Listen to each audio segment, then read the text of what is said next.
In all that I've gone through in the customs, when I was working with the customs, textiles were charged based on the value, what they call arbitrary value. I was wondering how a Minister of Finance decided to bring the issue of weight.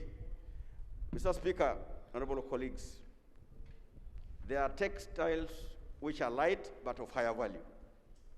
That's why, even in the international standards, the taxation was based on value. We have here Honorable Katesh, who was even the chairperson of the International Customs Union. She's been able to give this to the Minister of Finance. So I get defeated when the Minister of Finance is putting tax based on the weight. Mr. Speaker, look at jeans. Those who put on jeans, how heavy they are. But they may not be having the value like some polyester, nylon. So if you do put tax based on the weight, then you are going to disorganize the investors, you are going to overtax investors, and it will cause disorganization in the sector. I really want to know what were the reasons that Minister of Finance for this time applied in order to change what's known internationally. Thank you, Right Honorable Speaker. Thank you very much. Can I have Chegegwa? Then I have, that's Shema also. Thank you very much, Right Honorable Speaker. I am Kabahenda Flavia Rabhoro, the MP Chegegwa District. Right Honorable Speaker, I would like to thank the chairperson for the report that they came up with as a committee. And my major interest is in the tourism sector, Right Honorable Speaker. With the wake of COVID-19, Right Honorable Speaker, it is prudent that the tourism sector development keeps in line with the NDP3, because tourism remains one of the priority sectors for the socio-economic transformation.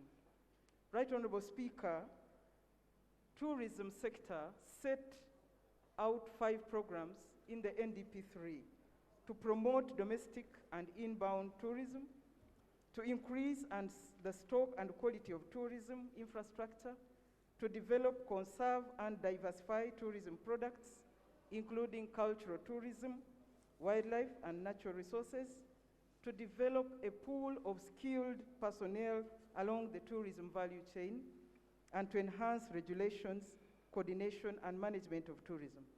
This, Right Honorable Speaker, necessitates that we package a during and after or post-COVID-19 package that is well spelled out and that is looking at the protection and management of the tourism resources, that will protect jobs, sustain self-employment, support companies' liquidity and operations.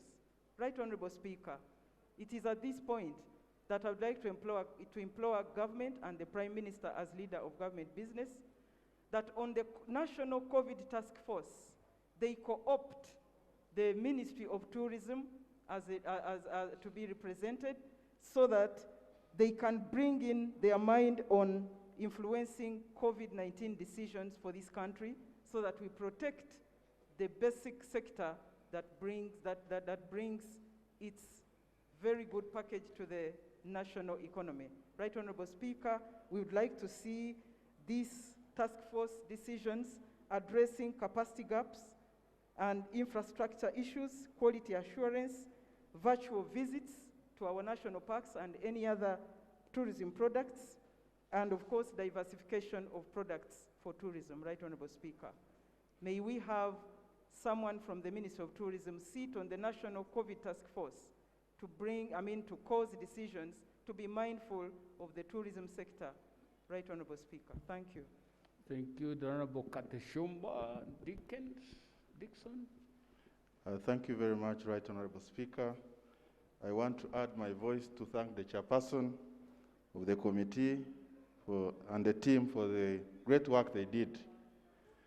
Right Honorable Speaker, the report is very extensive, but I would like to address myself to some of the factors that are actually affecting our trade and bring to the attention of the House and members that since we joined the East African community, in 2005, we adopted the common external tariff. At that time, the tariff had a three-band structure that was consistent with our level of production and manufacturing. Right Honorable Speaker, that tariff structure has remained until now. And there have been promises by government, together with the partner states, to review the common external tariff to reflect the current realities on the ground. Right Honorable Speaker, there are items we had in that structure that were intermediate inputs into industries. Now, Right Honorable Speaker, because of the growth of the industries, the situation has changed. I want to appeal to the Minister of Trade and the Minister of Finance that review has taken long and it is affecting the growth of our industries and it is bringing bad competition in the region. Right Honorable Speaker, many years ago, we used to import from the region products which now we are producing. And as a result of that, it has not gone well with our neighbors. We must have strong negotiators to look for the markets. We are crowding ourselves within the region for a market that is not expanding. Right Honorable Speaker, I want to know from government the strategies.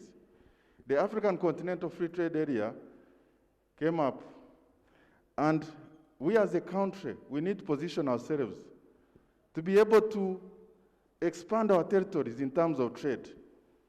We would like to know from government the efforts that are being taken to make sure that we see our products beyond the borders of East Africa. Right Honorable Speaker, I commend the team for the work they have done, and I would like to appeal to government on matters of negotiation, because trade is a new war in the world. We need to be strategic and protect our markets. We do not see that urgency. Our trade volumes are reducing, the balance of trade is widening. We need a strategy as a country. I submit.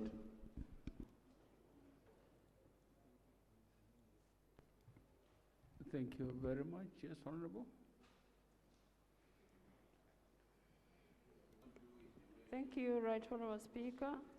For the record, I am Mary Begumisa, woman member of Parliament, Sembabule District. I rise on the issue of tourism and COVID in relation to our clients. The tourism sector, where I work from, our clients have been inconvenienced for the 1.5 hours they take at the airport.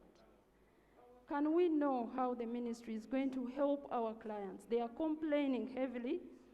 Somebody who has traveled from probably Canada or USA right now, and you wait at the airport, they are also suggesting that can they be found at their hotels whose addresses government has, so that we don't inconvenience somebody who took the vaccine, the 2 jabs, and fully vaccinated, has been probably on the plane for 8 hours, and now wait in the queue to be tested again. Can we know from the ministry how our clients, especially the international tourists, can be urgently helped? I thank you. Yes, Honorable.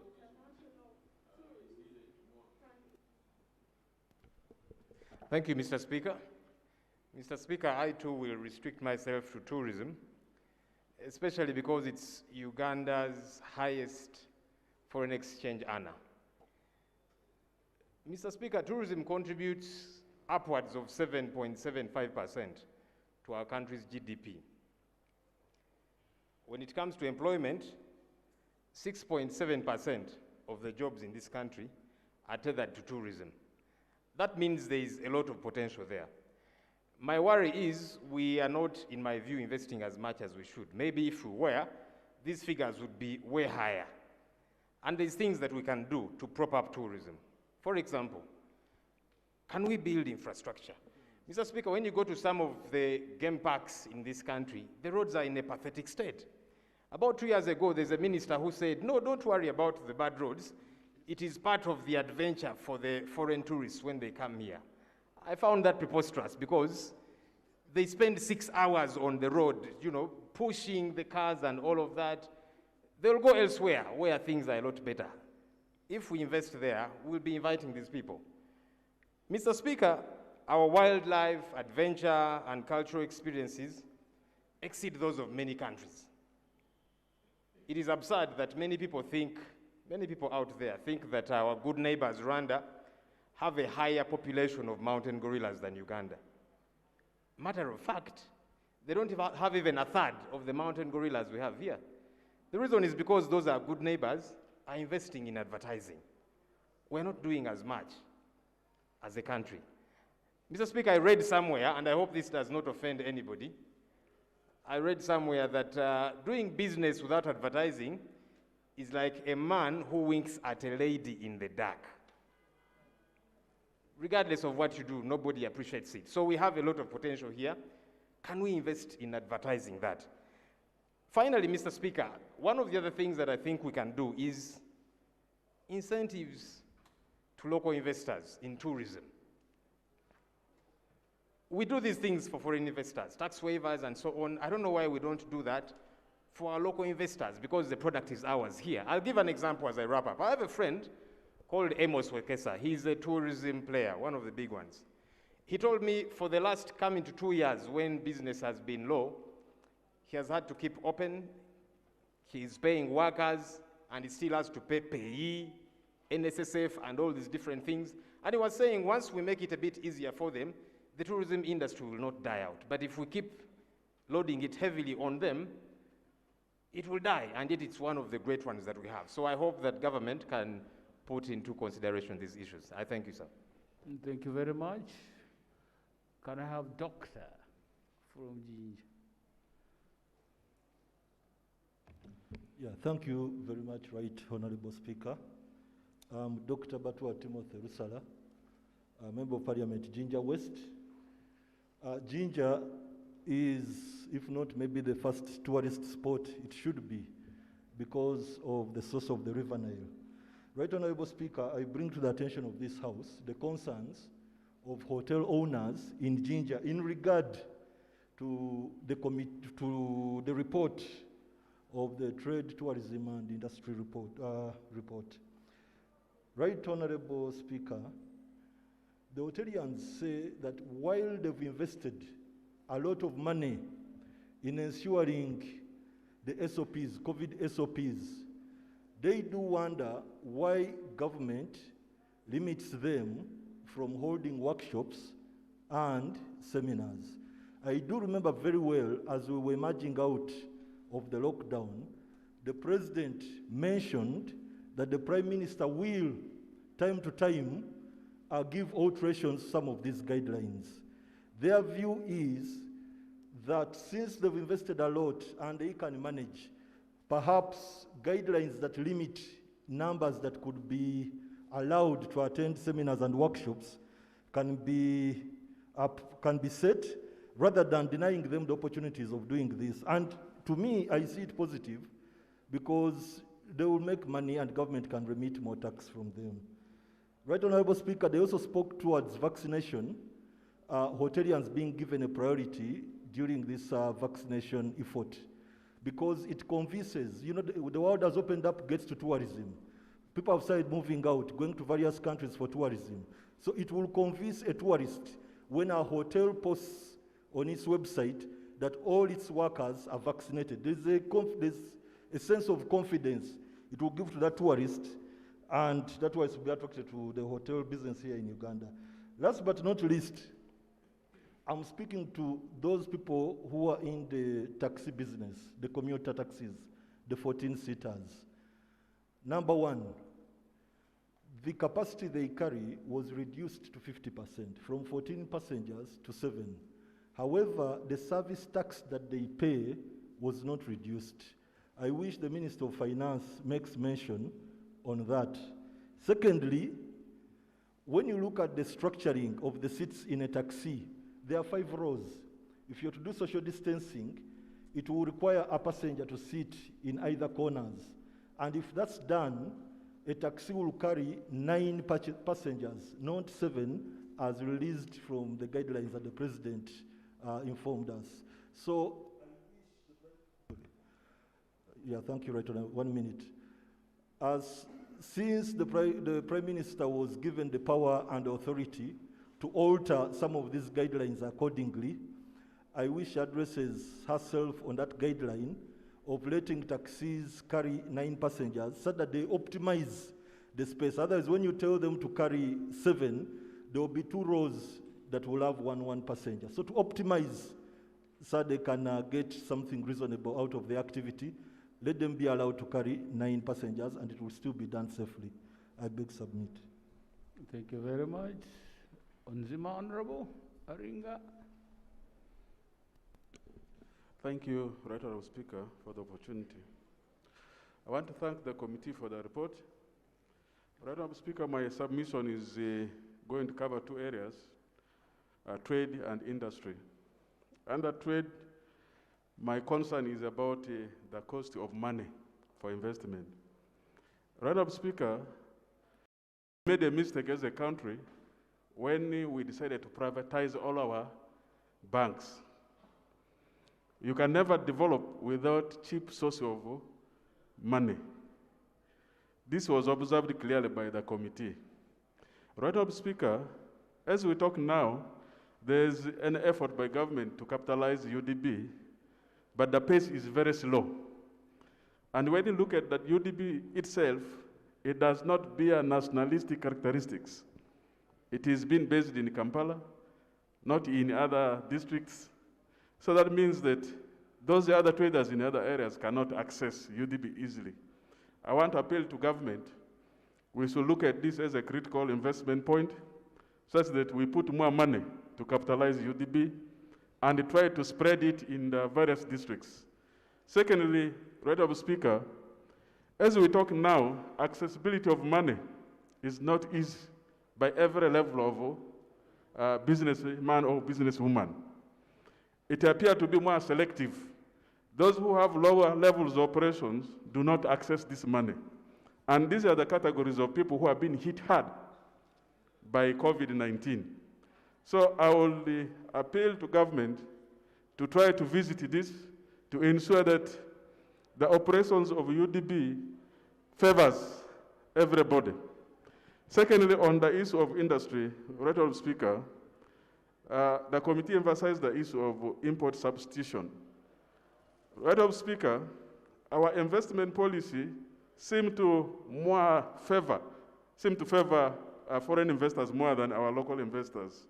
And many times some of these foreign investors, their operations are based on the investment climate. If the situations change, that means they can move to countries where investment conditions are favorable.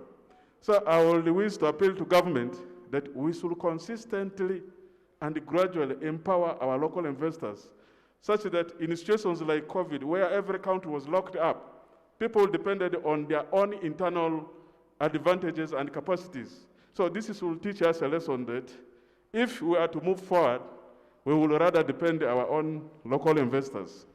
Many times when foreign investors come, we try to favor them on very many other aspects, just because we think we can get a lot of taxes.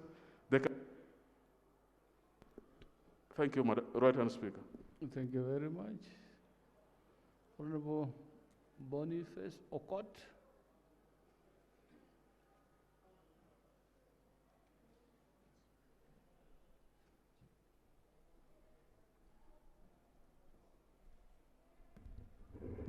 Right Honourable Speaker, I rise as a proponent of the motion. The report is extensive in its analysis of the challenges of youth businesses, but a bit silent on a couple of other issues. Right Honorable Speaker, when you look at part 2, 3, 4, which is on page 13 of the report, themed difficulty in servicing loans, the report indicates that there is a significant rise in the number of non-performing loans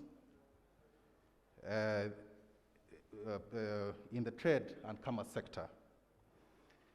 There was a quarter average increase in these non-performing loans from 5% in the quarter of July to September 2019 to 7.4% in the quarter of January to March 2020 and 8% in the quarter of January to March 2021. Right Honorable Speaker, these periods were characterized by business interruptions owing to the lockdown. On account of these revelations, Right Honorable Speaker, the plight of youth businesses that accessed revolving empowerment loans from government before COVID-19 hit should also be taken into account.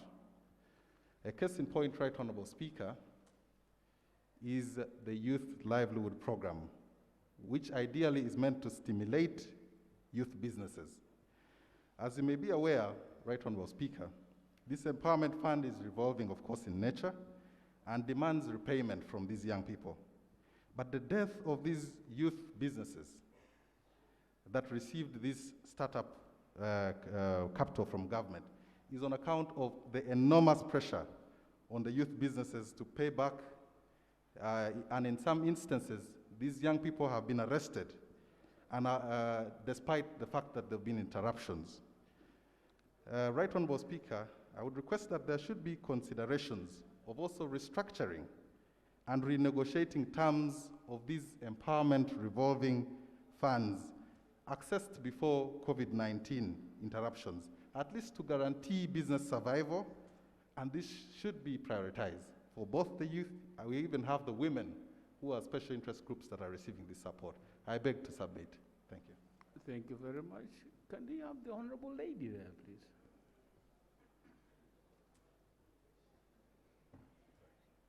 You know, the masks don't help much with identification. Thank you. Member for Butambala. It's okay, and thank you so much for the compliment that my mask matches with the scarf. Thank you. Right Honorable Speaker, my name is Aisha Kawanda. I come from Butambala District, woman member of Parliament. I join colleagues to thank members of the committee for the report. I have only noted 2 areas of concern, in my opinion. One, they noted and observed that whereas government said that loans should be rescheduled, commercial banks actually were rescheduled, but the interest skyrocketed and then it became very difficult. They did not provide a solution in their report to that. Because the interests have continuously gone high, the loans have more than doubled, and people are losing property. I wonder what would have happened if, for example, government suggested that the commercial banks forfeit only interest, not the principal, only interest for that time, because if bars and restaurants and every other business closed, what would be wrong for commercial banks to lose their profit for only that time? So I regret that there's no solution to the problem. And number 2, I don't know what is happening with finance, because at this time, while we cry out of funding and we're looking forward to increasing money, Commercial Bank instead has come up with a regulation to increase commercial deposits to these commercial institutions, raising commercial deposits from commercial banks from 25 million to 25 billion to 500 billion. For microfinance institutions, from 1 billion to 50 billion. And for microfinance institutions, from 500 million to 10 billion. All that is intended to reduce money into circulation as a way of controlling inflation. Now, as we control inflation, we are going to reduce money in circulation and make it very difficult for people to borrow, and thereby will make money expensive to our people. Lastly, Mr. Speaker, sir, the plight of teachers. The teachers are out of myoga by design, and the teachers have been reminded that they should go to their 20 billion money that has been allotted to them. But the conditions are so stringent. A teacher must be in a registered school, but we know there are so many schools that are not registered. A teacher must be registered by the ministry.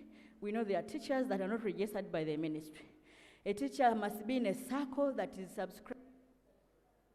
Just to conclude this matter, I only mean to say that the conditions to access the 20 billion shillings are so stringent for our teachers, and yet they have also been excluded from EMIOGA. I expected the report from the sectoral committee to come out with a solution to address the plight of our teachers. I thank you. Thank you. Yes, Honorable. Thank you very much, Right Honorable Speaker. I'm Magoro John Faith, Member of Parliament, Bungoko North in Mbale District. I commend the work of the committee, and I noticed one of the places that were visited was the Mbale main market in Mbale City.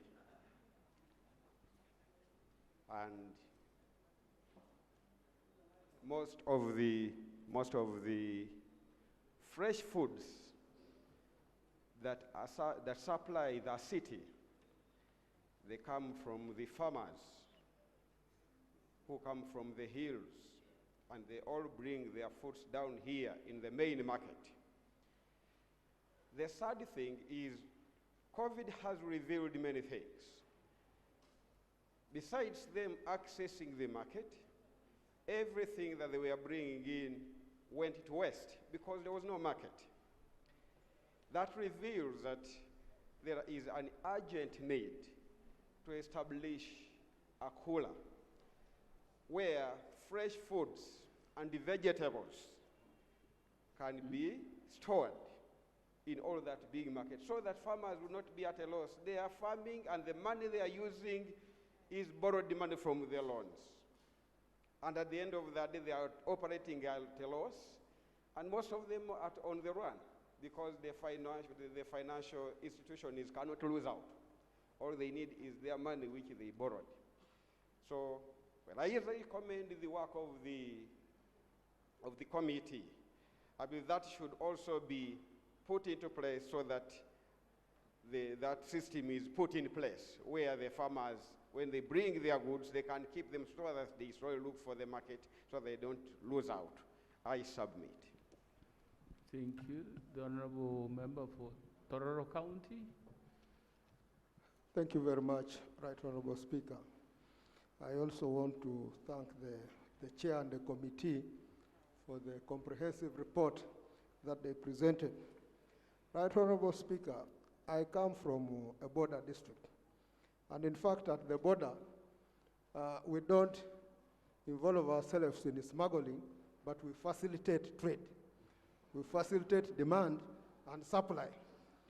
Right Honorable Speaker, COVID has really been a very big problem to us, not only in the country, but also at the border.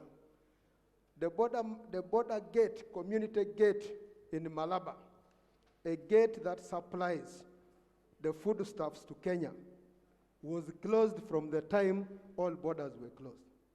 Fortunately enough, borders have been opened, but that community gate remains closed.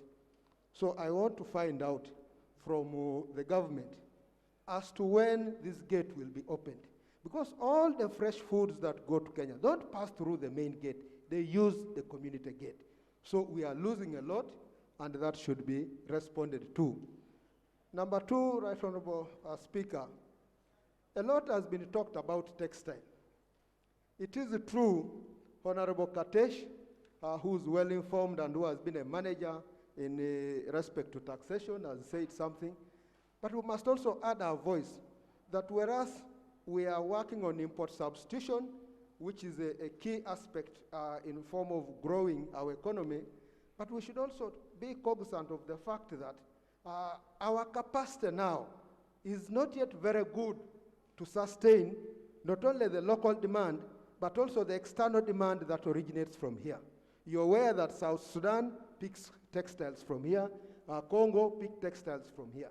And aware that transport costs also went up. A container, 20-foot container, now from China to the port of Mombasa or Dar es Salaam, goes at $6,000 to $7,000. What used to be far much more less and beyond. So when you hear our traders complaining of the tax component, it is really something that should be taken into consideration as we build our capacity, the industries that we have here, to reach the capacity to be able to meet the market demands of this country. Right Honorable Speaker, many have talked about the incentives given to investors. Right Honorable Speaker, the investors come and get tax holidays. I think it would be important for us to come with a threshold for our local investors here, what they can afford. If it is 50,000 information, if it is $50,000, let's give them also opportunity to benefit from those tax incentives. I want to tell you, Right Honorable Speaker, the beverage industry is now suffering. We have investors who are picking beverages on a duty-free, and are competing with those who are picking beverages on high taxes. So when goods are supplied to the market, the prices are in disparity, and the other people are taking the market. Because of the incentive, they benefit. So let's be fair to our traders, build their capacity, give them the incentives which are affordable to them, and we should be able to increase our support, both in terms of revenue, but also create employment for our people. I thank you very much. Information. Honorable Paul Omara. Thank you very much, Right Honorable Speaker. I want to thank the chairman for his report and the work that they have done with together with the team. My comments is only on one, it's on trade, Right Honorable Speaker. I want to submit that Uganda has really made progress in terms of increasing and improving on our balance of trade.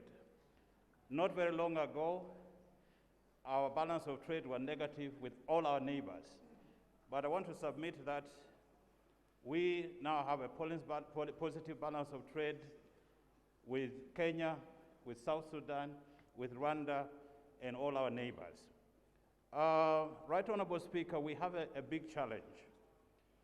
As much as 15% of our exports go to South Sudan, 10% to Kenya, we seem to be having a crisis of instability. And that is affecting this country in a very big way.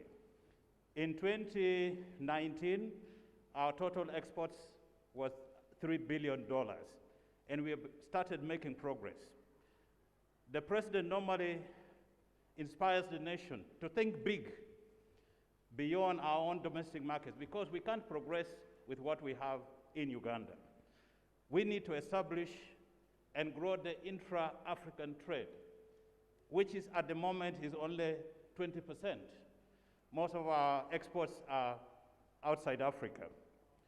And my question, therefore, to government is that what are we doing in terms of aligning our strategic defense in order to promote trade within East Africa, just as a way of starting? Because, as you can see, our borders with Rwanda is closed. At the moment, we have a crisis recently at a Lego border. More than 200 trucks were packed and we could not go.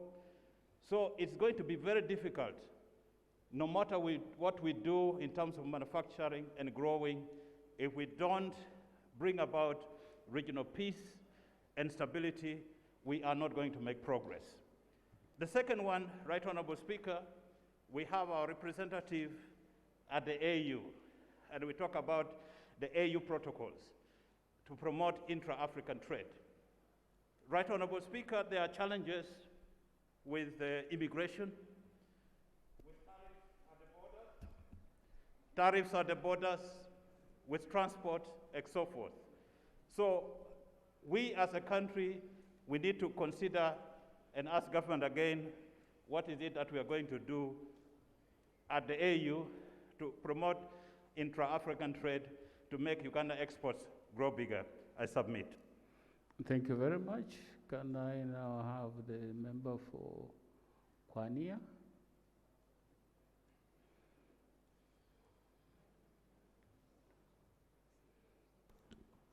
Thank you, Right Honorable Speaker. Right Honorable Speaker, I want to start by thanking the Committee of Trade. Right Honorable Speaker, I'm going to address myself on the area of industry and also trade, looking specifically on the leather tanning industry. Right Honorable Speaker, from the report of the committee, first of all, we don't have a comprehensive policy to guide on hides and skin, leather and leather products. And also, the report indicates that this is a sector that government has not paid much attention to support, and leaving it scattered to individual companies to fend for themselves. And yet, Right Honorable Speaker, this is an area that affects farmers throughout the country. Initially, we used to have a very huge business in hides and skin, but this has all collapsed. And farmers now, after slaughtering the cow, apparently there is no market. You simply have to throw your hides, you simply have to throw your skin, Right Honorable Speaker. I am therefore calling upon government that while we are looking at the effect of the waste coming from the tannery factories, it is quite expensive, and therefore government needs to come in to invest or work together with these companies so that they put in the tanning plants and see how to manage the waste from the factories. Otherwise, Right Honorable Speaker, at one time we had wanted the country, and this was pronounced by His Excellency the President, that we should stop importing shoes. We should stop importing bells. But Right Honorable Speaker, today, the Chinese plastic shoes, the Chinese plastic sandals are all over the country, and yet we are throwing these hides and skin away instead of government coming to invest so that we turn them and begin to manufacture shoes from within the country, manufacture bells from within the country, and bags and so on. So, Right Honorable Speaker, I am calling upon the Ministry of Trade and Industry and government that we review our support to the sector of leather and tanning so that the farmers begin to get benefits in their animals, right from the beef, the bones, the horns, and the skin, Right Honorable Speaker. I thank you. Thank you very much. Can I have the honorable member? Thank you, Mr. Speaker. For record purposes, my name is Kawalia Abubeka, the Member of Parliament, Rubaga North. Mr. Speaker, I will start with appreciating the work which was done by the committee. But as the Shadow Minister for Kampala, there's quite a lot of challenges that the traders of Kampala go through at the moment. Because as I'm speaking right now, I have been receiving complaints from the Kampala City Traders Association over a certain number of concerns, and one of them is the issue of taxes, both from URA and Kampala Capital City Authority. For example, as the effect of COVID-19, property owners have not been getting any money from their tenants. But still, KCCA is manning property tax from them. When they conducted meetings with the Minister of, the Minister of Kampala, together with some officials from the Ministry of Finance, they had promised them to work on that issue, but still up to now, they haven't received any response from them. There's also another challenge of the increased number of taxes. There's the rental tax, property tax, trading license, but remember, shops have been closed. And actually, the whole of last week, there was a demonstration in Kampala where shops were closed as a result of such challenges. There's another issue also that concerns the plight of private schools in Uganda, but most especially in Kampala as the capital city. As we are discussing this report at the moment, the Minister of Finance came out clearly to say that there's no any intention of helping private schools by the government. But remember, Ugandans remember that General Museveni, the president of Uganda, promised them to secure the future of Ugandans.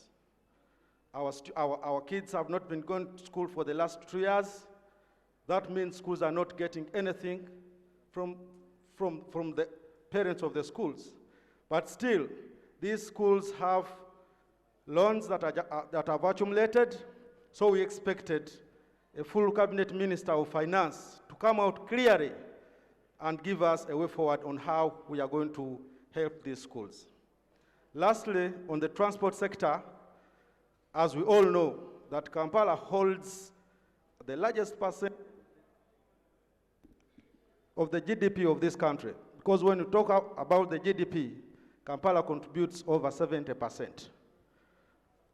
In the process of lockdown, we experienced a scenario where government started making plans on how they are going to send off our brothers who are in the transport sector, most especially those managing taxis together with border borders. We witnessed a signing of a certain agreement between the government of Uganda and the company called Metu.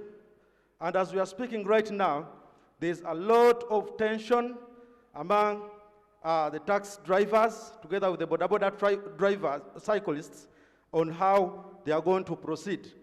I've not seen any single official from the government coming out to tell the nation how they're going to secure jobs of Ugandans, not forgetting that in this term, Ugandans are waiting to see how the government is going to secure their future. I beg to submit, Mr. Speaker. Thank you very much. I'll have the honorable member. Honorable Oulanyah, you have just stood. Honorable member. Then I'll have the member for Terego district. Then I have Fort Portal.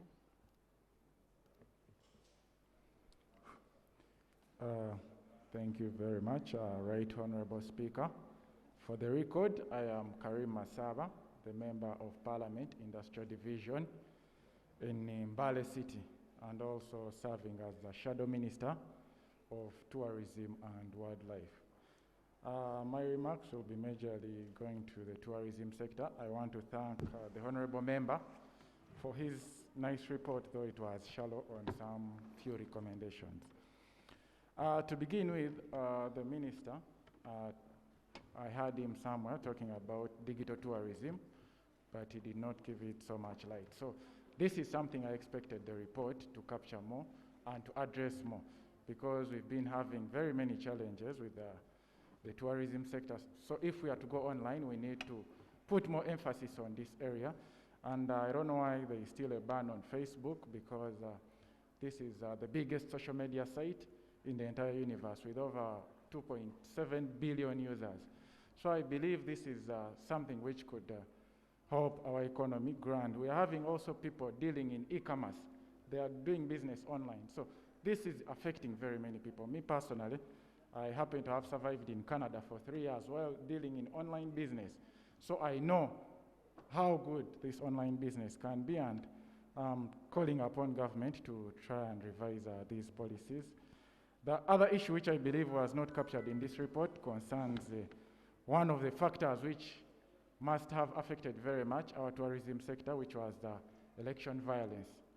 This might look to be something minor, but actually people pursued Uganda as a war zone during the elections because of what was happening. So I think if this was captured, then perhaps in the next elections we could revise how we do things, because I had colleagues who wanted to come over during winter, the other side, they wanted to come and participate in my elections, but whatever was going on social media, it discouraged them. So I believe it had a huge hindrance on the tourism sector as well. Another issue that has been affecting so much our tourism sector is it concerns human-wildlife conflict, where people go and kill the wildlife, then the animals eat people. So this has existed for a while, and I had government in 2019 talked about something to do with an electric fence on Queen Elizabeth National Park, which is supposed to be about 40 kilometers long to protect people from encroaching on the wildlife and the other way around. So I'm trying to request government to give us more information on that project and how far they have reached with it, the progress of, if they change them, I think they should update this house. Lastly, it's about the COVID relief package. The tourism sector was not so much highlighted or given priority.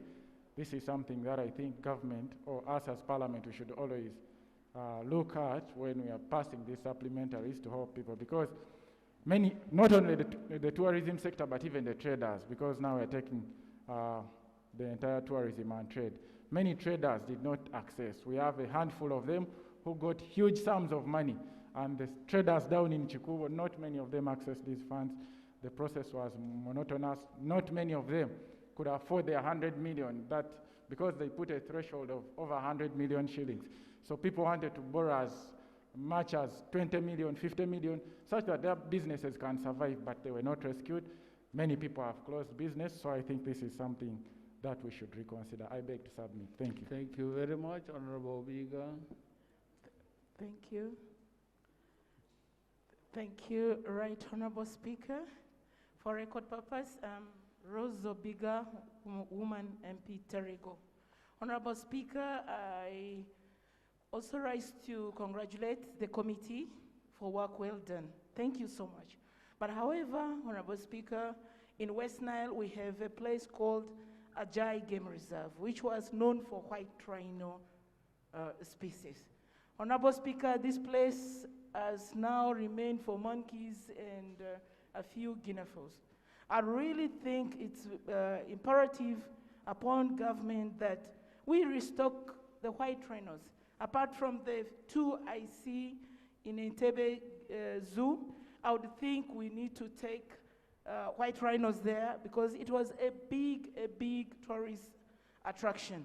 To Honorable Speaker, I would like to talk about the border markets. When you look at Ilegu, together with Ariwara and Oraba, this would really help to market a lot of our produce. Honorable Speaker, our traders suffer a great deal, including corporal punishment when they cross to Sudan. It will be good if we can develop this market so that we sell our fruits and other goods that get rotten as traders move to Sudan. I beg to move. Thank you. Thank you very much. For the photo, then we'll have the lady, then I go. Is that Kawale? Okay. Thank you very much, Right Honorable Speaker. I thank the committee for the quick intervention in collecting data that is affecting the plight of our business community. As you are aware, Right Honorable Speaker, the effects of COVID worldwide has affected our ways and our source of revenue. But also there are those who have benefited, especially those who have adjusted, and they are now able to make more money. As you can see, all of us here, we are putting on these temporary masks. People are making money. Unfortunately, the nature of our economy, we have different categories. We have the lowest traders. These are the traders who survive on capital ranging from 50,000 to 200,000. They just buy greens, vegetables, and put on their heads and market for that day. Now, some of these categories, majority have collapsed. Because even raising 200,000 Uganda shillings, it's not something easy for them. And these are the majority of the traders that we have. Now, many of them, especially women, who have children abandoned by the men, it is very easy for the men to run away from these problems. And they leave the women. There is real suffering when you go to that lower level. There is another category, Right Honorable Speaker, the small, medium enterprises. These are the ones who access loans, they stake their assets in order to make money. But unfortunately for these small, medium enterprises, the banks only smiles when they want them. But when there are problems of this nature that are beyond control, really there is no heart at all of knowing that you were a customer and you really need to talk with the bank such that you see how to get out of the problem. So this crisis, Right Honorable Speaker, it needs the timely intervention of government. When we are talking about bailout, I saw the other time when we were discussing Myoga, a lot of billions were mobilized to see money reaching the lower communities. But what if we get this money?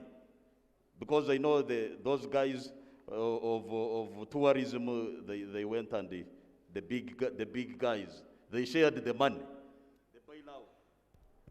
So, Right Honorable Speaker, I pray that we get resources into the microfinance support center such that the small, medium enterprises which are really dying out because of the loans and interest can access cheaper credit, and then we have them survive, Right Honorable Speaker. Yeah, is this honorable? Thank you, Right Honorable Speaker. My name is Midias Natkunda, District Woman Representative, Rukunjiri. I'm talking about the small traders, like I was saying. As you're aware, during this lockdown and the COVID crisis, most of the businesses affected for the small traders include the young people, the youth, those ones operating borders, the tax operators, the saloonists. Most of these people are young. And like the previous honorable said, accessibility to empowerment programs like youth livelihood is also becoming a challenge. So what most of them have resorted to is seeking employment abroad in the Middle East. That's where most of our young people are. If they wish to go, I would implore the government to negotiate for better deals for the young people who want to work abroad. In July of this year, we saw the government of Kenya negotiate with the UK government where they agreed to export, to find jobs for the nurses and the doctors. Can the government also get better employment opportunities for the young people who wish to go and work abroad? Another issue is on the Queen Elizabeth. They talked about it. The government had promised to fence Queen Elizabeth National Park, and this also stretches to my district in Rukunjiri. The animals in Queen Elizabeth are attacking the people, and there's no compensation at all. So I implore the government to give us an update on how far they've gone with fencing Queen Elizabeth National Park. I thank you. Thank you very much.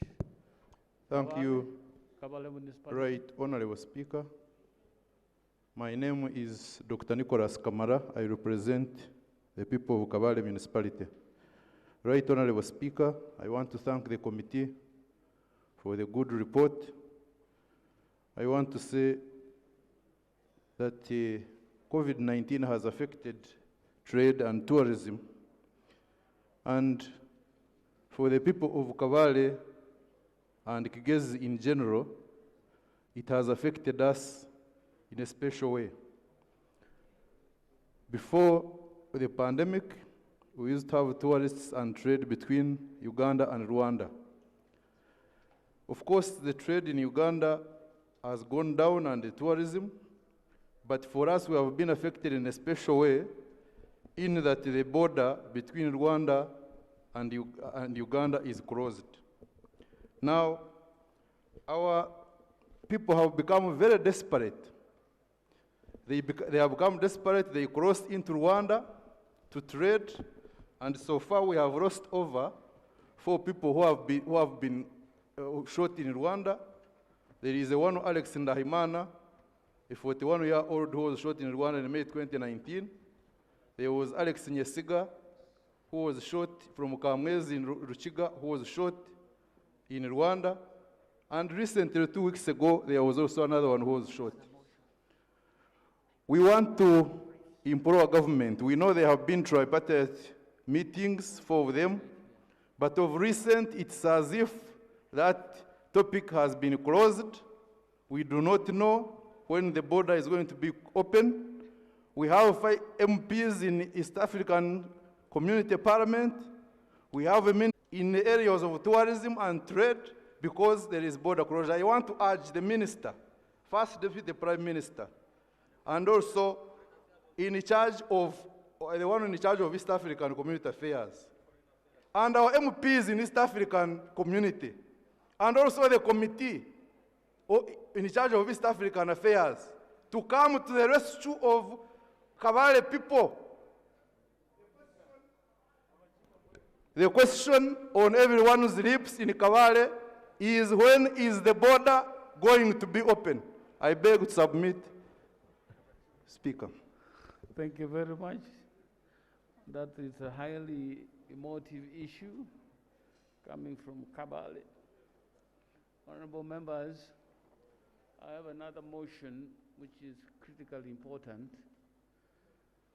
and I was hoping you would agree with me that we roll up this one. Very important debate indeed, and the committee did a good job, and the debate is progressing very well. So if I could roll up this one, and then we deal with the one of transferring funds, reallocation of funds from RIA to the Ministry of Science and Technology. We had referred this matter to the Budget Committee. It was a substantive motion, and I'm told there is some urgency to it. If you could help me so that we roll up this particular debate. When the speaker is speaking, normally members sit, because normally, but looks like that's a very abnormal situation. But so if you could help me so that we roll up this debate, in which case I will deal with the shadow minister, and then I deal, because I still have like 3 ministers, the chairperson will not now speak. Brief, see, I still have 4 people to roll up the debate. I still have the shadow minister, I still have the leader of the opposition. So please help me so that we roll up this. And then we see how to progress with the next motion. The chair of Budget Committee says we have to complete this motion, the next motion item, for today as well. Is he here, Chairman Budget? Oh, so, okay, yeah, so they said we should complete this as well today. So please help me so that we can accommodate this. I have to stop here. Honorable members, please bear with me. The debate is progressing very well. I'm enjoying it myself, but like the man from Bale wants to speak, but now he cannot because the time is really run out. Are you the shadow minister? Who is the shadow minister for trade? Yes, Honorable Mujuche Francis. Very urgent. That will come under urgent matters. Thank you so much. If he's a member of the committee, you know the rules. The rules bind even shadow ministers, leader of the opposition. Thank you, Right Honorable Speaker. I want to thank the committee for this report. As a speaker, it is common knowledge that tourism has been the leading foreign exchange earner for this country. Honorable, I need you to be brief. Yeah, very brief Thank indeed. you, thank you. But with the advent of COVID-19 pandemic, Mr. Speaker, it has inflicted a lot of harm on this sector. And the reason is because of over-dependence on international tourists. The ministry ought to shift its focus to promotion of domestic tourists. You should, like the proposal in the report, establish regional aerodromes. Like Kenya has actually so many of them, regional, and so many domestic flights, which are affordable. The issues of the challenges of infrastructure ought to be also looked into seriously. Mr. Speaker, I want to salute the committee for borrowing a leaf. They made a serious comparison and contrast with Kenya. Kenya, during the pandemic, they set up a credit guarantee scheme to ensure easy access to credit by small and medium enterprises, which was lacking, and very lacking indeed here back home. If the stimulus package also considered other vulnerable groups, like teachers in private schools, they are really suffering. And I saw it in the report. That was spot on. Other categories of vulnerable groups included health workers. These ones, of course, perform a critical role. Most of them have been affected by the virus, and a number of them have died. They ought to have been also given consideration as a vulnerable group, Mr. Speaker. Otherwise, I thank you, and I submit. Thank you very much. I'll go to the ministers. Please, you will take the order in which you proceed. Starting with the Right Honorable. Right Honorable Speaker, I have the ministers here who are going to respond to the members of the issues of the members of parliament that have been raised. And before they come in, there were issues that were raised for the Prime Minister to respond. There was an issue of tourism that was by Honorable Kabahenda. Honorable Kabahenda, I want just to inform you that tourism is on the COVID task force. It is there. In case of anything, please, you can go to them, and I know most of the issues are being handled by those people. In case there is something that has been left out, contact the minister. I think it will be handled. Then the Minister of Health has also been given 2 weeks to not to disrupt anything, and as far as the people at the airport are concerned. So after the 2 weeks, the task force will come up with a solution, and of course you will be informed. Then the doctor was also talking about the guidelines to be revised by the Prime Minister. Since the guidelines are applying to every body in the country, it is not only to Ginger. Maybe she's still studying the situation, so she cannot only revise for that town alone. So let us keep waiting. When time is appropriate, maybe they will be revised. There was also, I think the rest will be the border gates. Yeah.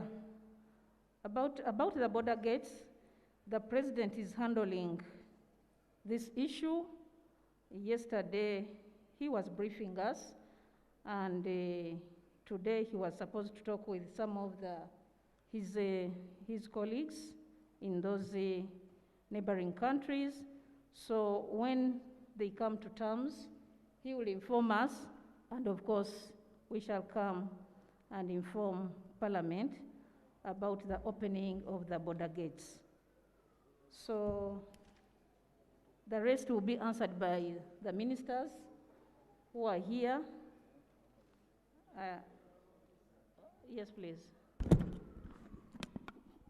Thank you, Right Honourable Speaker. Right Honourable Speaker, this matter that we're talking about is international in nature. Of course, even when we're debating, we debate with care.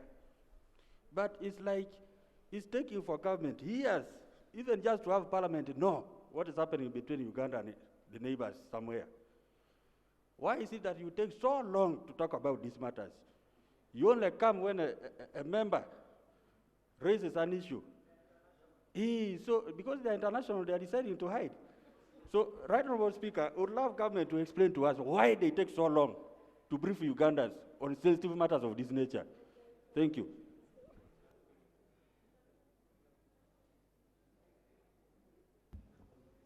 Right Honourable Speaker, this issue was raised in Cabinet, not because we had somebody in Parliament raising it. It was brought to Parliament, it was brought to Cabinet, and we were handling, except that we did not inform you that Cabinet is handling it. And then when we are in Parliament, it also comes up. So it's not that, and you know, these are matters concerning different countries. They cannot be handled the way we handle our internal matters. So we need to give it time so that we come up with a solution. Thank you. Thank you very much. Can I now have the ministers, please, starting with finance? Briefly, please. Thank you, Mr. Speaker. Mr. Speaker, I also join the rest of the colleagues to thank the committee for the wonderful report. I must say, I also enjoyed the debate. Mr. Speaker, Honorable Cooper raises an issue on customs duty on importation of textiles. I would like to report that we have had a number of engagements with the affected stakeholders, and sooner than later, we shall come up with a position which we have taken and which is favorable to us and the stakeholders. Mr. Speaker. Clarification, Mr. Speaker. Clarification. Mr. Speaker, in the interest of time, I'd like to beg that the colleague bears with me to use the minutes I have been given. Mr. Speaker, Honorable Nzima raises an issue on the cost of money and the distribution channels by Uganda Development Bank. Yes, it is true, UDB gives cheap capital and it is Kampala-based, but I want to report to the House that UDB has arranged mobile arrangements whereby we go up country to handle our clients who are based in the countryside. Mr. Speaker, the issue raised by Honorable Aisha Kawanda on the minimum cash reserve, this is a monetary policy issue which Bank of Uganda is implementing, and it is intended to mitigate the risk of the bank in order to remain prudent and sound. Mr. Speaker,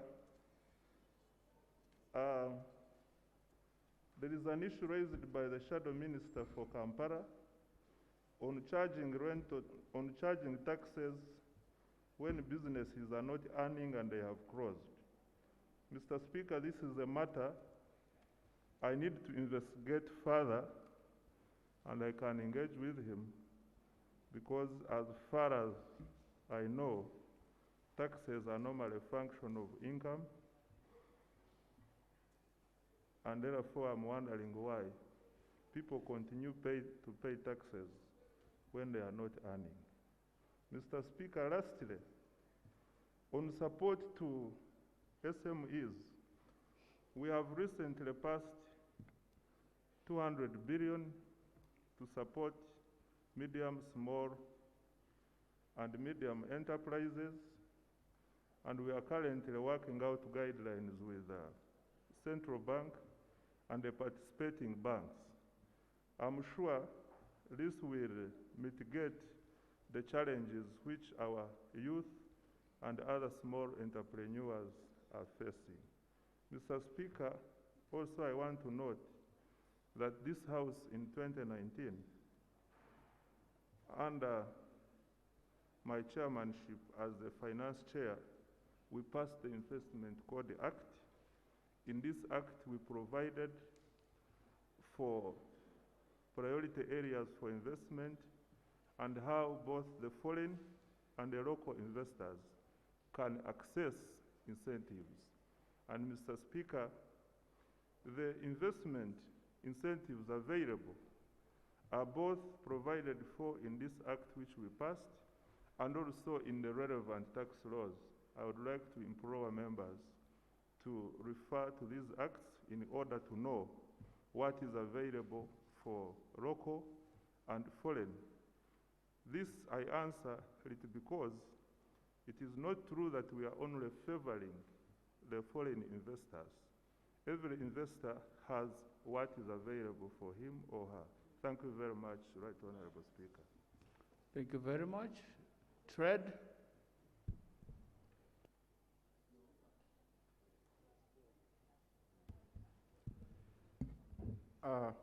Thank you very much, Mr. Speaker. I join my colleagues in thanking the chairperson of the Committee of Trade, Tourism and Industries. This is his first time to chair a committee as a sector which the committee oversees. I must say, Mr. Speaker, that we are feeling the efforts, the pressure, and we are very happy that we are working with the chairman and the members of the committee. There are quite a number of questions, and in the interest of time, as you have requested, I will just attempt to answer a few of them. The first one was by Katesh, who said, talked about access to the markets. Mr. Speaker, we now have accessed a number of markets, not only on the continent, but even internationally. For example, we are members of AGOA, and under this American market, Uganda has been given a quota, duty-free quota of 6,400 items to access their market. We are members of COMESA, we are members of East African Community, as you know, but also His Excellency the President, under his guidance, we have now assented to the African Free Trade Area market. So we can access the whole continent. What we have observed is that there are few traders and few Ugandans actually who know what is happening in these markets. So we are doing two things. First, we have developed a very strong education and communication strategy to make sure that all Ugandans know that these markets are available and what is supposed and what these markets demand. But colleagues, I want to mention here that for us to access these markets, we must increase production. And I'm confident that with efforts of that government has put in place, population wealth creation, the parish model and others, would be able to increase production. When production is increased, we must have standards of the products to put in the market. We must add value. And Mr. Speaker, I want to request that at an appropriate time, you'll give us time to come here and elaborate and share with colleagues, people's representative, our industrialization strategy, a big agenda to develop our country from the where we are now to a modern economy. And we'll be able to share with you, we have a policy in place, and I think if we shared, we can have input from you and be able to really push this agenda of industrialization. So we want to educate people and want to communicate what we have in these markets, Honorable Katesh. There's the issue of cost of money. In addition to reducing other costs of doing business, transport, the fight against corruption, making sure that we have a one-stop center so that our investors, when they come, they invest there, they have their businesses registered in a few days. We have also put money, as the Minister of Finance said, in UDB. But the question has been, as the committee observed, how will somebody in Kalamoja, how will somebody in Kabale access this UDB money? UDB is working out a policy and a strategy to make sure that we can work with other institutions to be able to access this money. But also, in addition, as you recall, those of you who are in 10th Parliament here, in addition, the 400 billion put in UDB, we also increased money for the microfinance support center, that if you cannot access money under UDB, you can access money under the microfinance support center, going down to Emyoga money and now to the parish model. And second, somebody raised an issue of import substitution and export substitution. Our vision as a government, NRM government, is to have everything that we are using here in Uganda produced here in Uganda. That's what we mean by import substitution. Not only produce what you use here, but also produce enough to export outside the country. Until we do that, that's when we will actually bridge the gap between the balance of payments, how much we are importing vis-a-vis how much we are exporting. So as we come to present this paper on industrialization, we'll be able to demonstrate our vision, our agenda, and have input from you, the views that we can actually come up with a proper import substitution and export promotion.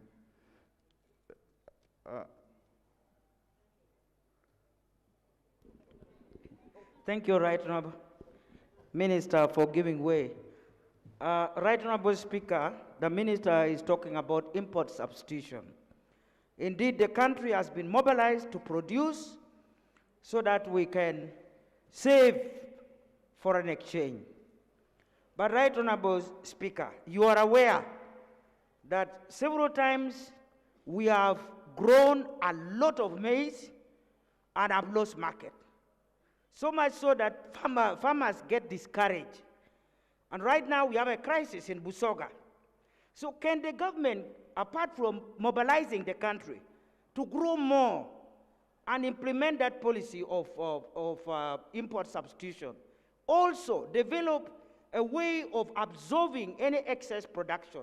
Because right now, we are stuck with so many, whenever we have a harvest, we have a crisis.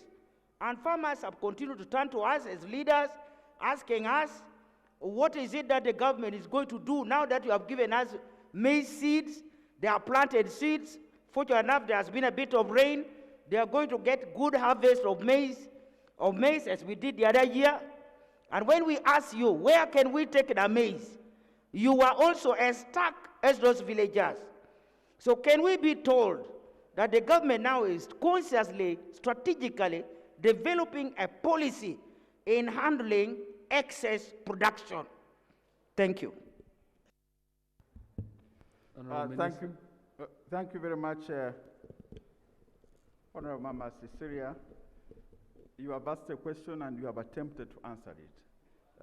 So we are really working out to address that issue. For example, the issue of sugar in Busoga. The strategy is to have a processing plant that produces industrial sugar, because the amount of money you get from industrial sugar is actually more than the money you get from the sugar itself. So we have a strategy. I think the strategy really is industrialization. Second last, Mr. Speaker, there is an issue of, the Speaker said we have little. Mr. Speaker, sir, there is a scenario where our people produce, for example, rice. Then we have a lot of rice coming from Tanzania. And sometimes, because we have not helped our people much, then the quality of rice, which comes from Tanzania or from Pakistan, cannot compete with our quality. How do you handle that? How can you help our people better? That they remain with their rice in the stores and people prefer to buy Tanzanian rice. Minister of Trade, help us. Mr. Speaker, the debate is becoming sweeter and sweeter and very interesting, and there are fundamental issues being asked. I would request that probably we have a separate debate on these trade issues, on issues of industrialization, so that the members can really ask questions, we answer them, and we together build consensus on how to move forward. Because like that question the Honorable America Online has asked, needs a whole paper on it. I can make a statement on that with your permission at another time. There was an issue of the border, second last, the main gate and the custom and the community gate. I come from the border. I have participated in this trade, cross-border trade. And I want to urge the member was, we will handle this particular issue, but the main gate is open. The community gate is going to be handled. Somebody talked about and emphasized the point of peace and security as the anchor for trade and economic growth. I agree with the member that without peace and security, you cannot have robust trade, you cannot have economic growth. So all of us, all our efforts should really focus on maintaining peace and security, and I'm glad that all of us know the role that the NRM government, led by His Excellency the President, is playing not only in Uganda, but in the region. Lastly, on the issue of the policy of laser, we are coming up with a policy on laser. Inquiry, right, Honorable Speaker. Then, Honorable Member, you do not access the microphone before I have allowed you. Please sit. Please sit. Then we really cannot underscore the importance of e-commerce. We have seen what we have learned, and I agree with the member that we need to work on the cost of lowering, the strategy of lowering the cost of internet to aid us in e-commerce. You have seen how we've been helped by companies like Jumea and others. So the Minister of ICT is actually coming out here with a strategy on how we are going to lower the cost of internet. Can I end, Mr. Speaker, by really thanking the industries. When we were faced with this pandemic, some of the companies diverted their manufacturing lines to focus on the essentials to produce the goods that we needed at fight COVID-19. For example, all these sanitizers, the masks we are putting on have been produced by our local indigenous companies, manufacturers. And I want to thank them for the contribution they have made during this time. Thank you, Mr. Speaker. Thank you. Yes. Honorable Minister. Thank you, Right Honorable. First of all, Right Honorable, many of us have traveled outside Uganda, and we have returned at Entebbe International Airport, exhausted and tired after transiting through many countries. And this includes tourists. I wouldn't like people arriving, including tourists, being subjected, isn't it, to long sitting and waiting for a test, isn't it? Everything possible will be done so that if a test has to be taken at all, then that person can be released and the results can follow. That's what I will propose to the National Committee, and that matter has already been discussed by the Prime Minister here, so that in another 2 weeks, there will be an answer to that particular concern. I associate myself with the proposal of the committee. This committee was very kind to us as a ministry when we went before that committee. I thank them, and I thank them for their professionalism and the way they handle people. Thank you, Mr. Chairman. And the levy of $10 as a tourism from the Uganda Tourism Board Act 333, I associate myself and agree with this proposal of this levy. I will have to negotiate again with the committee, because the committee is proposing 70%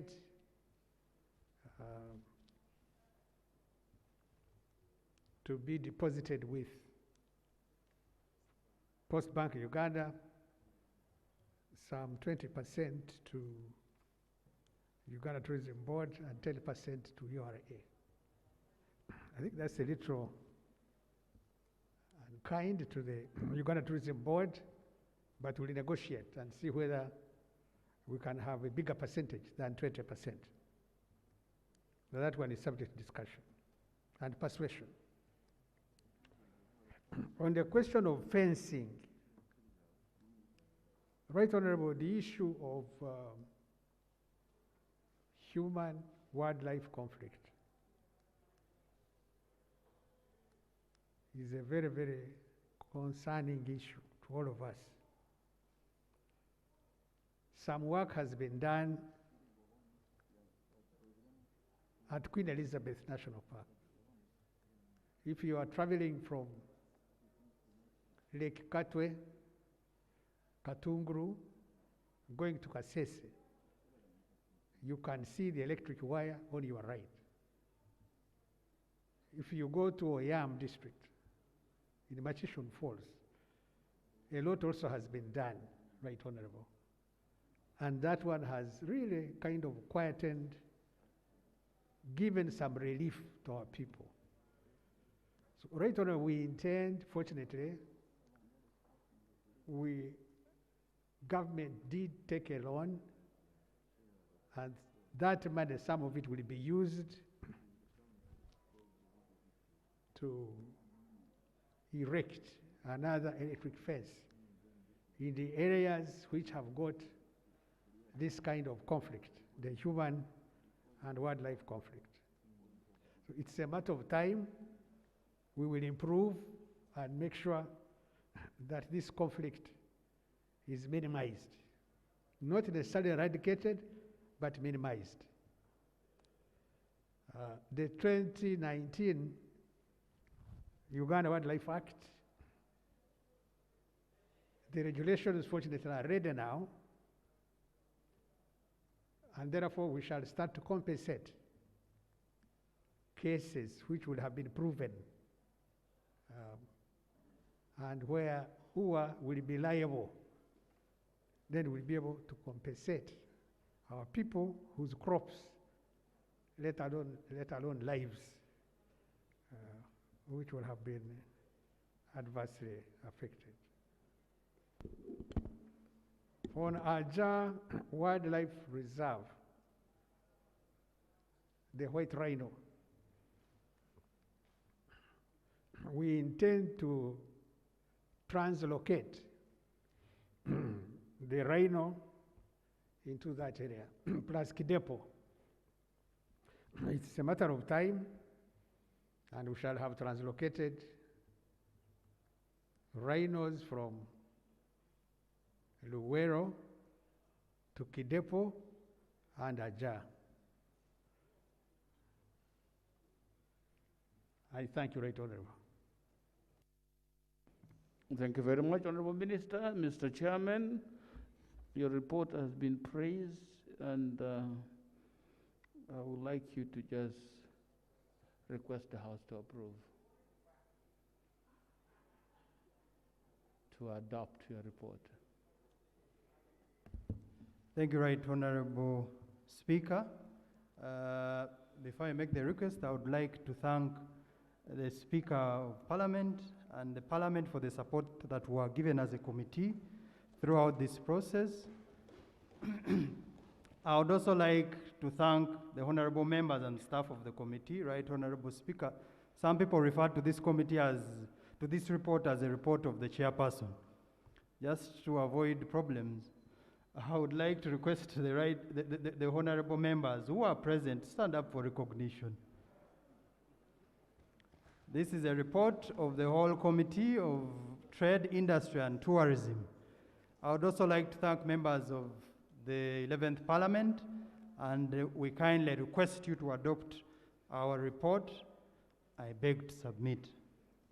Thank you very much, honorable members. The question that I now put for your decision is for adoption of the report of the committee, or the sectoral committee on tourism, trade and industry, on building more resilient sector, on building a more resilient sector, lessons learned from a socio-economic impact assessment of the COVID-19 pandemic on the tourism, trade and industry sector. That is the motion for your decision. Will I put the question? Those in favor say aye, to the contrary, no. The ayes have it. Honorable members, the time is as it states. I am also advised that there is a function where we are going to receive our medalists. Something has been arranged for them, and I'm supposed to attend. And the matter that is coming next is quite substantial, replete with the minority report, and that is going to take quite a bit of time, and I need it fresh when members can debate it. And then the next motion there, if the presenter of the motion can promise me, well, now it's actually running late. It's running late, honorable members. You forgive me, because there's the motion on item 5, which you could have accommodated on the resolution to urge government to reverse the directive requiring local governments to remit all local revenues to the consolidated fund. Now, that's another substantive motion, really, because I think this move has been proposed and adopted, and there are issues with it. I don't know since when. I think that has been the situation, but I don't know when these changes are going to be made. So it's not a very small motion after all. I'm therefore going to propose that we pause today's matters here.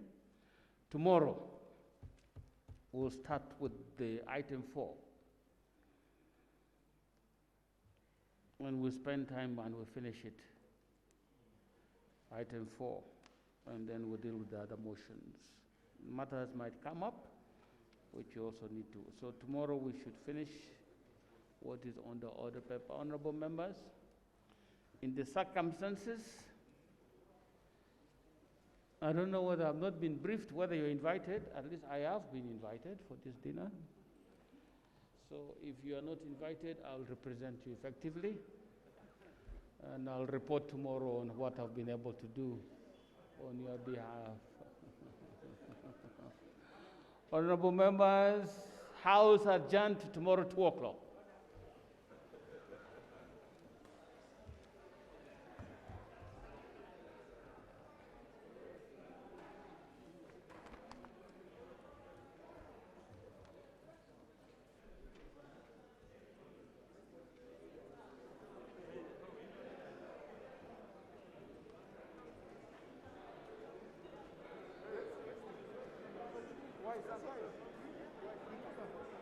Andrew.